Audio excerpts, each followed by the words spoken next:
The Holy Gospel according to Matthew. Jesus said to the disciples, "If another member of the church sins against you, go and point out the fault when the two of you are alone. If the member listens to you, you have regained that one. But if you are not listened to, take one or two others along with you, so that every word may be confirmed by the evidence of 2 or 3 witnesses. If the member refuses to listen to them, tell it to the church. And if the offender refuses to listen even to the church, let such a one be to you as a Gentile and a tax collector. Truly, I tell you, whatever you bind on earth will be bound in heaven, and whatever you loose on earth will be loosed in heaven. Again, truly, I tell you, if 2 of you agree on earth about anything you ask, it will be done for you by my Father in heaven. For where 2 or 3 are gathered in my name, I am there among them." The Gospel of the Lord.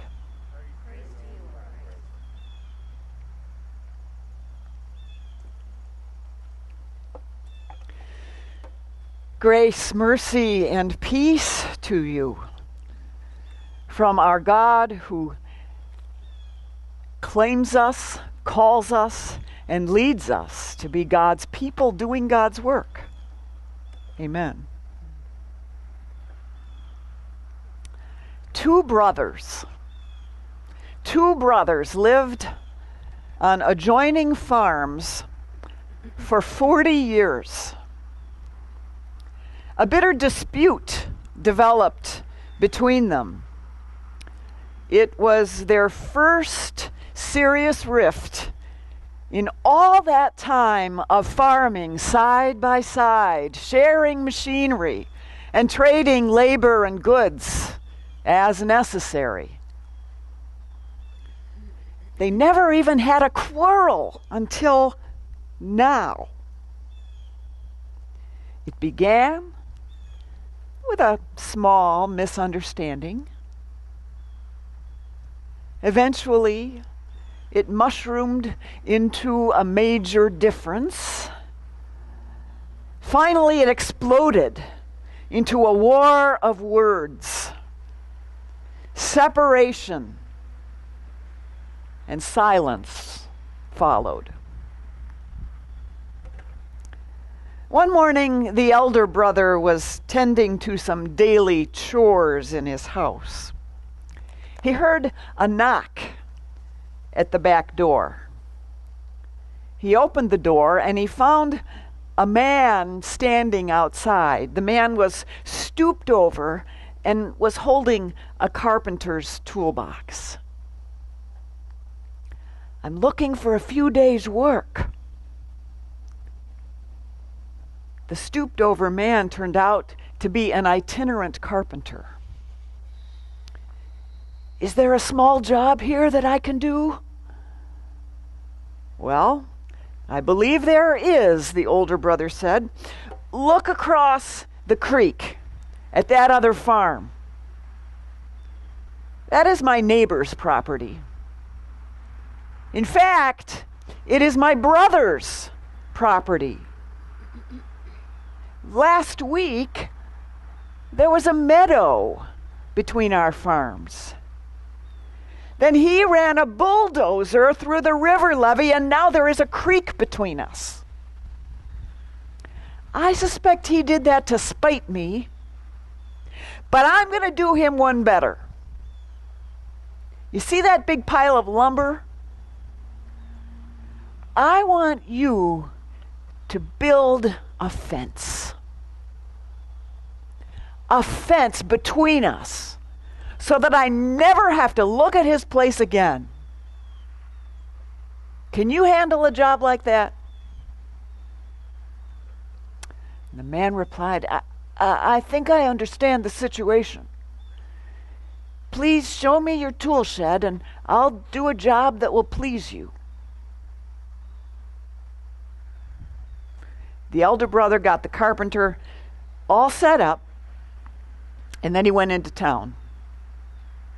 The carpenter worked all day, measuring, cutting, pounding nails. At sunset, the brother returned just as the carpenter was finishing. The brother was aghast. There was no fence. Instead, there was a bridge across the creek. It was a fabulous piece of workmanship, even including handrails. To the older brother's surprise, he saw his younger brother crossing the bridge with his arms outstretched. You are quite a craftsman and brother to do this after all that was said between us. The two brothers embraced at the center of the bridge. When they turned, they saw the carpenter packing up his tools. No, wait, they said, don't leave. We have other projects for you to do. No thanks, the carpenter said. I need to move on. There are other bridges that need to be built.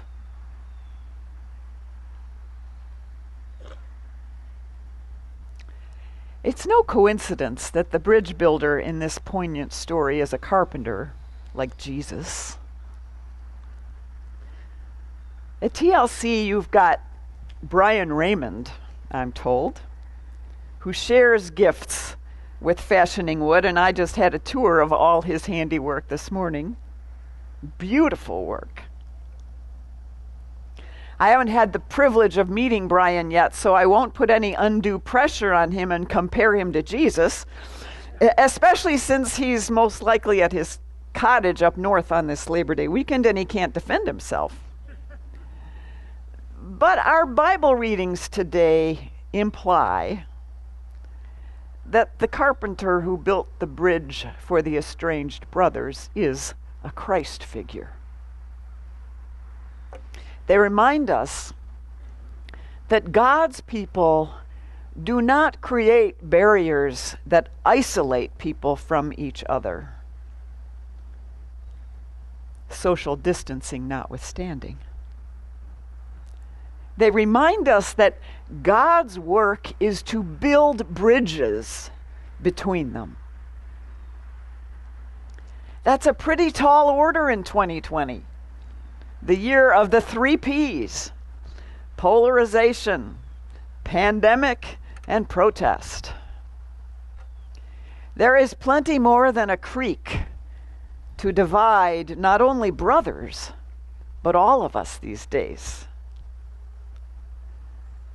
And our lessons today give us the opportunity to explore some of what's involved in the hard stuff of bridge building, of reconciliation, of the work of our bridge building God. You know, whenever we're in a meaningful relationship with anyone, there will be some conflict. Can I hear an amen to that? Thank you. It's not just me, huh? That's one of the ways we human beings manage anxiety, actually. One of the reasons behind all the conflict and tension that we find ourselves in these days is anxiety around the unprecedented pace of change we're experiencing, not even counting the pandemic, politics, and protests. Personally, I find it pretty hard to believe that those two brothers didn't have even a quarrel in 40 years. Life must have been pretty calm and predictable. Barry and I have been married 37 years, and we've had our share of quarrels. And I notice that when anxiety is higher in our household, we have more arguments. Conflict, anxiety, and change all go together. It's the way God made us for whatever reason. It's interesting that today we have some very specific instructions from Jesus himself about how to manage conflict. Today we see that Jesus advises us to first go directly and privately to the person with whom we have an issue. I promise to do that with you on this journey we're going to be on together. And I ask you to do that with me. And if that doesn't resolve things, take it one step at a time, Jesus says, in a very specific order. Take one other person along next time. Then take it to the church. I didn't read anything in Matthew's gospel about Facebook or Twitter as an effective tool for managing differences with one another. Maybe I missed that. Imagine how much calmer things might be about now if we would all start with that very first step Jesus teaches us about today. If someone sins against you, go directly and privately to them first. I hear that this way. Put on your big girl pants, Dana, and lean into the anxiety this will inevitably stir up for you. Let our bridge building God be your strength. Give your anxiety to God. Each step in this process has one purpose and one intent: reconciliation. Eventually, bridge building in time. I once followed a pastor who had served the congregation 32 years, and he prided himself on the fact that he never changed anything. When I arrived, it was like walking into the 1970s.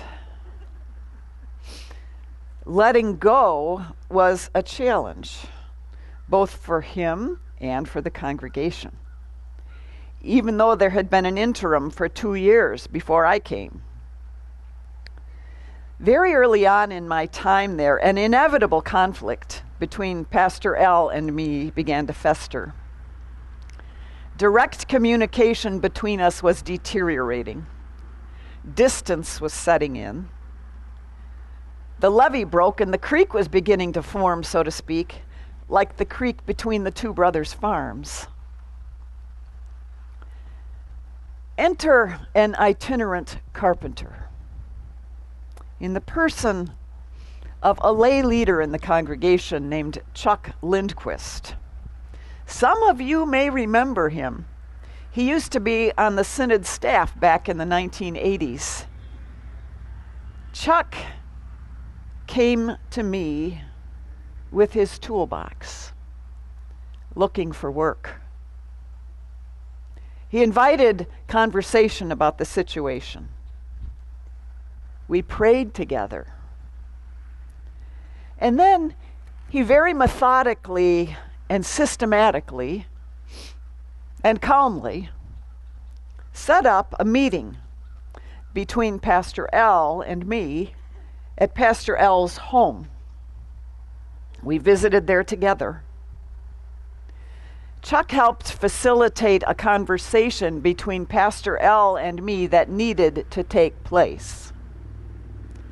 Chuck built a bridge across that creek. And for the rest of my time there, which was 10 years, Pastor L and I crossed that bridge regularly for the sake of our friendship, for the sake of the church, and for the sake of being faithful witnesses to Jesus, the great bridge builder. Chuck died a couple of years ago, but I remain grateful to this day to him for showing up at my door with his toolbox. It wasn't easy for him, but I also know he did not do that on his own strength.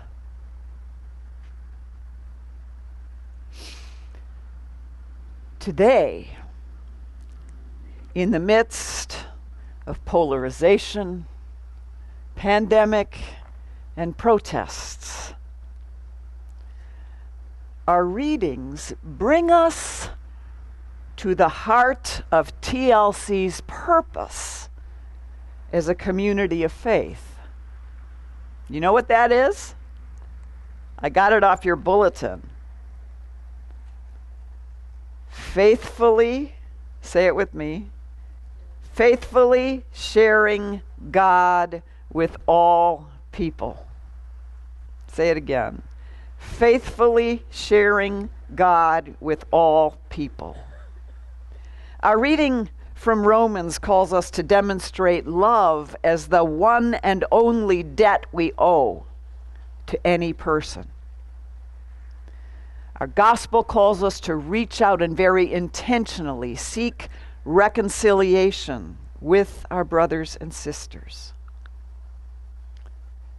Today we're reminded that faithfully sharing God with all people means doing what we can to build bridges wherever we might see the need. You see, we stand on the bridge the ultimate carpenter has already built for us, the cross,